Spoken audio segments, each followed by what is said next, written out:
Move on कैसे करें?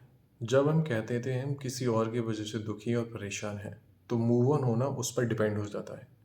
हम उसको ही मानना चाहते हैं, उसी को सुधारना चाहते हैं, उसी से क्वेश्चन करना चाहते हैं, उससे ही जवाब चाहते हैं। और ये बहुत बड़ा गलत सर्कल है। हम उसकी वजह से दुखी नहीं हैं, अभी वो हमारे पास भी नहीं है। समझ के देखो, अगर हमें लगता है कोई हमारा अपना है तो ये हमारा एक मिथ है, सबसे बड़ा मिथ है। और एकदम सच्चाई से अपनी आंखें खोल लो अगर आप अभी इस पर रुक गए हैं। ये एक मिथ है, ठीक है?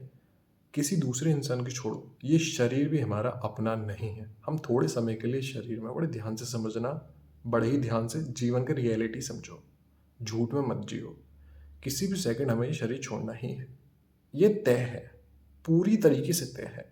अगले सेकंड का आपका भरोसा नहीं है और इस सेकंड आप दुखी हैं किसी और की वजह से, जो कि इस धारणा से अगर आपने शरीर छोड़ा, दोबारा जन्म लेंगे, दोबारा उस आत्मा से आप टकराएंगे, क्योंकि आपको रिवेंज लेना है। कुछ ट्रांजेक्शन अधूरे रह गए हैं, जबकि इनका कोई मतलब नहीं बनता है, तब भी आपको लेना ही है। इसलिए आपको इतना सा समझना है, अगर आपको मूव ऑन करना है तो आपको ये सच जान लेना है कि मेरा जन्म तो हुआ है, ये भी झूठ है, मेरी मृत्यु भी होगी, ये भी झूठ है। हमारी जन्म मृत्यु तब तक हमारे लिए सच लगता है जब तक हमें सच जाना नहीं है। सच इतना सा कि हम अचानक से एक इंसान के शरीर में जन्म लिया, फिर ये सब झूठी मान्यताओं पर कि मैं किसी का बच्चा हूँ, बेटा बहू, ये सब गर्लफ्रेंड बॉयफ्रेंड, जो भी झूठे रिश्ते बने, इन पे हमारे जो भी ट्रांजेक्शन रह गए, प्रॉपर्टी, पैसा, ये मुझे लेना, उससे मुझे ये देना है, मैं तुम्हारे साथ नहीं निभा पाए, आप मेरे पति मुझे छोड़ के चले गए, मेरी पत्नी मुझे छोड़ के चली गई, वो बच्चे को जन्म देने के बाद मर गई, ये जो भी मान्यताएं हैं, देखो, आप किसी की बनाई हुई दुनिया में आए हो। आपने कहा पति दे दो तो पति दे दिया, पत्नी दे दो पत्नी दे दिया, बच्चे दे दो बच्चे दे दिया, ले लिए उसने, दे दिए उसने, उसका था, हमारा है ही नहीं कुछ भी। और इसमें कुछ भी निराशा जैसा नहीं है। समझो, हमें कुछ हिसाब किताब नहीं रखना है। हम जो भी भोग रहे हैं अपना रचाया हुआ भोग रहे हैं। जी हाँ, ये हमारी ही सोच है, हमारी ही इच्छाएं हैं, हमारा ही बदला है, सब झूठ पर है। हम यहाँ से कुछ ले जा ही नहीं सकते हैं। इसलिए सबसे पहले अगर आपको मूव ऑन करना ही है, तो आपको जो भी वो व्यक्ति है, आपने जो झूठ माना है, वहाँ से सबसे पहले माफ़ करो। अगर एक सेकंड में ये शरीर छूटेगा, जो कि तय है, कभी भी छूट सकता है, तो आज ही माफ़ करो दिल से। या तो मेरा पास्ट लाइफ का कर्म जो लाइफ में आए, इन्होंने मुझे सिखाया, पास्ट लाइफ का कर्म बहुत 100% श्योरिटी के संग होता है।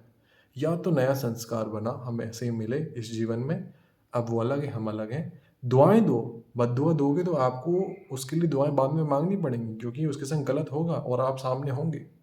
आप हमको यहाँ से फ्री होना है, हमें ये प्रपंच में नहीं पड़ना है। समझ लो, किसी भी सेकंड हमारे गुरु आराध्य आएंगे, वो हमें लेके जाएंगे। सौंप दो उन्हें, है ना? तो मूव ऑन होने का सबसे पहला लेक्चर है, सबसे पहला स्टेप है कि जो भी क्वेश्चंस खुले हैं, हमें किसी से कोई जवाब नहीं चाहिए। मर्जी से साथ थे, अब मर्जी से हम साथ नहीं हैं, अपनी मर्जी से हम साथ नहीं हैं, उसकी मर्जी मायने नहीं रखती। अगर मैंने सच में ही प्यार किया था, अगर मेरे प्यार सच्चा था, तो उसका झूठा ही था, मेरा ही सच्चा था, तो मैं उसके बारे में बुरा कैसे सोच सकता हूँ? अगर प्रेम ही यही है कि कोई दूर हो जाए तो उसकी बुराइयां सोचो, उसे मानने के बारे में सोचो, तो मैंने भी कभी सच्चा प्यार करा ही नहीं है। कैसे हो सकता है शरीर से सच्चा प्यार? मैंने कभी देखा नहीं उसके अंदर कौन सी आत्मा है, शरीर को देख के प्यार किया है। शरीर हमेशा नहीं रहता है। सबसे पहले जितनी भी उनसे जुड़ी हुई चीज़ें, उनको अपने अंदर से अलग करो, डिटैच हो जाओ, क्योंकि मायने नहीं रहती, सब यहीं रह जाएंगे। फोटोज़ आपके पास हैं, चीज़ें सब हटा दो, बिल्कुल दूर हो जाओ। अब उसका एक भी जिक्र आपके यहाँ नहीं होगा। अपनी लाइफ में फोकस करो। उसके बारे में कोई पॉइंट करता है, यहाँ से डिलीट कर दो। उसका नाम लाओ, उस पर्सन को सामने लाओ, को मैं जानता नहीं हूँ इनसे, अब मेरा कोई ट्रांजेक्शन नहीं है, ना अच्छा ना बुरा, मैं जानता ही नहीं हूँ। ऐसा आप कहो जानता नहीं हूँ, बिल्कुल हट जाएगा, तो उनका आपके लाइफ से चैप्टर और ये कर्मा ही डिलीट हो जाएगा और आप मुक्त हो जाएंगे। अब आप खुश हैं, अपने जीवन में आगे बढ़ें। अगर आपने चैप्टर खुले रखे हैं और बार बार उसका जिक्र करते हैं, तो बस अपने आप को दिल से माफ़ करो। अगर आपने माफ़ नहीं करा तो चैप्टर खुले रहेंगे। क्वेश्चन से रखे कि इसके जवाब चाहिए, ऐसा क्यों करा, तो आपको ज़िंदगी भर वो याद रहेगा। तो क्वेश्चंस नहीं करने हैं, माइंड से डिलीट करना है और खुश रहना है, क्योंकि कभी भी यहाँ से जाएंगे तो मस्त जीवन जीना है। इतना समझ के आप मूव ऑन हो जाओगे।